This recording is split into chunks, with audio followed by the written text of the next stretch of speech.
আসসালামু আলাইকুম। আজকে আমরা এসএসসি 2026 এর জন্য গণিতের পরিমিতি থেকে একটা সমস্যা সামনে নিয়ে হাজির হয়েছি। এই সমস্যাটা মূলত পক্ষে দেখা যায় যে অনেক বোর্ডে বারবার রিপিট করছে বা বোর্ডের কমন একটা প্রশ্ন বলা যেতে পারে।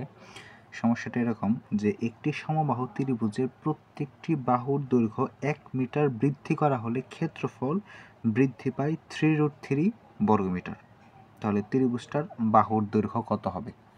বিষয়টা এরকম, সমবাহু ত্রিভুজ মধ্যে যে ত্রিভুজের 3টা বাহুই সমান তার নাম কি? সমবাহু ত্রিভুজ।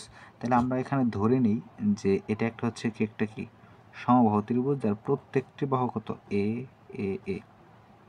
এবং যদি এই ত্রিভুজটা মানে বাহুর দৈর্ঘ্যটা 1 মিটার করে বৃদ্ধি পায়, আমি এবং 8 করলাম, মানে 1 মিটার করে কী হলো? বৃদ্ধি পেল। মানে বাহু আগে ছিল এ, তার সাথে কি 1 মিটার বেশি, মানে 1 মিটার বৃদ্ধি পাওয়ার ফলে তার ক্ষেত্রফলটা কত হয়ে যায়? 3√3 বর্গমিটার কি হয়? বৃদ্ধি পায়। তাহলে আমরা ধরি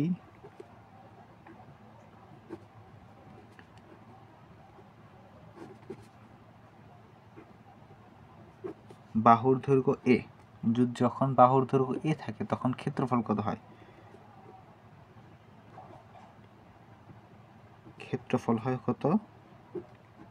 √3/4 a স্কয়ার। যখন বাহুর দৈর্ঘ্য এ, যখন বাহুর দৈর্ঘ্য 1 মিটার বৃদ্ধি পায়, অর্থাৎ আমার 1 মিটার বৃদ্ধিতে দৈর্ঘ্য কি হবে?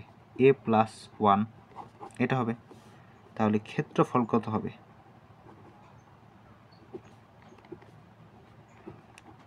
√3/4 a+1 হোল স্কয়ার। এটাই দেওয়ার কথা। তাহলে আমরা প্রশ্ন মতে বলতে পারি, প্রশ্ন মতে বলা যায় যে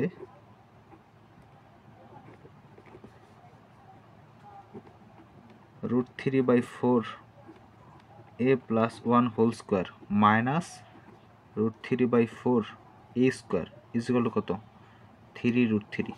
মানে আমি যদি নতুন ক্ষেত্রফল থেকে পুরাতন ক্ষেত্রফলটা বিয়োগ করি, মানে 1 মিটার বাড়ার পরের যে ক্ষেত্রফল, সেটা থেকে যদি আমি পূর্বের ক্ষেত্রফলটা বিয়োগ করি, তাহলেই তো বুঝতে পারবো যে কতটুকু পরিমাণ বৃদ্ধি পাইছে। সেই বৃদ্ধিকৃত ক্ষেত্রফলটা কত? 3√3। এখান থেকে আমার এর মানটা বের করা দরকার। তাহলে আমি কি √3/4 কমন নিতে পারি। কমন নিলে কি আসে? a+1 whole square minus a square 3√3। আমি উভয় পক্ষ থেকে √3 বাদ দিতে পারি। তাহলে কি এখানে কি আসে? 1/4 a+1 whole square minus a square is equal কত? শুধু 3 থাকে। এখানে 4 ভাগ আকারে আছে, এই পাশে গেলে গুণ হয়ে যায়, গুণ হলে কত হয়? 12 হয়। তাহলে কি করব আমরা? এই 4টাকে আমরা ওই পাশে নিয়ে নিব। নিয়ে নিলে কি থাকে?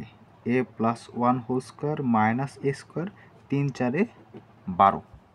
তাহলে বলতে পারি যে a square plus 2ab plus b square minus a square is equal to 12।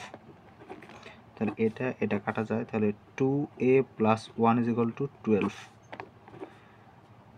2a is equal to 12 minus 1 is equal to 11/2, 5.5 metre. সুতরাং আমার বাহুর দৈর্ঘ্যটা বের হয়েছে। সুতরাং বাহুর দৈর্ঘ্য 5.5 মিটার। আশা করি আমরা ম্যাথটা বোঝাইতে পারছি।